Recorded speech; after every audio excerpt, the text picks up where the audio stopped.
మీకు లక్ష్మీదేవి కల్లోకి వచ్చినా లక్కపెడత కల్లోకి వచ్చినా జరిగేది ఏమీ లేదండి. ఈ అజ్ఞానం వదిలిపెట్టండి. దుస్వప్నాలు సుస్వప్నాలు గంటల పంచాంగంలో ఉంటాయి, ఇవన్నీ చూడకూడదండి, బుర్రపాడైపోతుంది. ఈ కళలు బల్లిపాట్లు పిల్లి శకునాలు మన జీవితాన్ని నిర్ణయిస్తామండి. బుద్ధుండి మాట్లాడుతున్నావా? అసలు నీ జీవితాన్ని నువ్వు నిర్ణయించుకోలేవా? మంచి చెడ్డ నీకు తెలియదా? అంత జడ పదార్థానివా?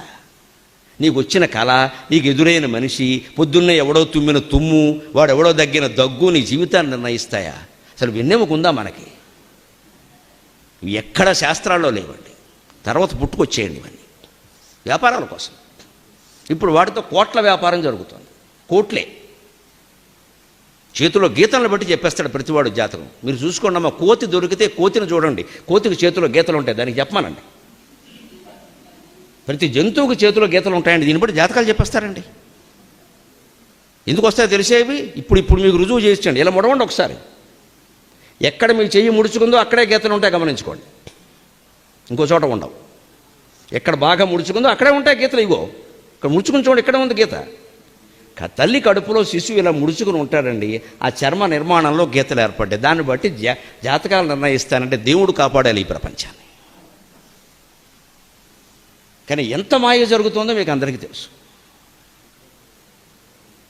ఇక్కడ గుర్తులను బట్టి పిల్లలు ఉంటారట, ఈ గుర్తులను బట్టే ఇంకోటి గట్టిగా గెలుకుంటే ఇంక గీత ఇంకోటి పడతాడు. ఇప్పుడు 60 ఏళ్ళకి మొత్తం చెప్పేస్తారండి. ఇలాగా గుప్పిట్లో జాతకం.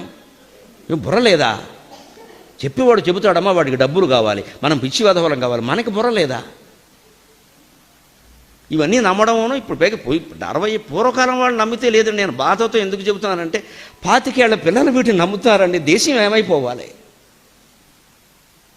నీ మీద నీ విజ్ఞానం మీద, నీ ప్రజ్ఞానం మీద, నీ శాస్త్రీయ జ్ఞానం మీద ఈ దేశం అంతా ఆధారపడి ఉందయ్యా. ఓ యువతి, ఓ యువక, మీరు నమ్మడం ఏంటి? బుద్ధి ఉందా లేదా? వాళ్ళకే వస్తున్నాయండి ఈ పిచ్చి నమ్మకాలన్నీ. అంటే వాళ్ళని జరగొట్టేసాం మనం పూర్తిగా.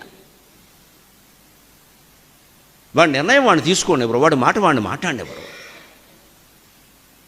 ఇలా ముడిచి చూసుకోండి, మీకు అర్థమైపోయింది. ఎక్కడెక్కడ వేళ్ళు ముడుచుకున్నాయో, ఎక్కడెక్కడ గుప్పుడు ముడుచుకుందో అక్కడ ఈ కణుపులు కూడా అంతేనండి. ఊరికెళ్ళి ఎక్కట్టుకుందుకు పనికొస్తాయి అంతే. ఇక్కడ ముడుచుకుందో అక్కడ వస్తాయి. తల్లి కడుపులో బిడ్డలా ముడుచుకుని ఉంటాడు, అప్పుడు ఏర్పడ్డాయి. చర్మం ఏర్పడలేదు, అలాగే గీతలు ఏర్పడ్డాయి. దాన్ని బట్టి ఇది భార్య రేఖ, ఇది భర్త రేఖ. ఇంకెవరైనా 2-3 ఉంటే వారి రేఖలు మరి ఎలా చెప్పేస్తారు? అంటే బయటపడని రేఖలు కొన్ని ఉన్నట్టే బయటపడని వ్యవహారాలు కొన్ని ఉంటాయి. అందరికీ రేఖలు గీసి పారేశారు. చివరికి రేఖ గణితం అయిపోయింది ప్రపంచం. ఈ పిచ్చి నమ్మకాలు వదిలిపెట్టాలి.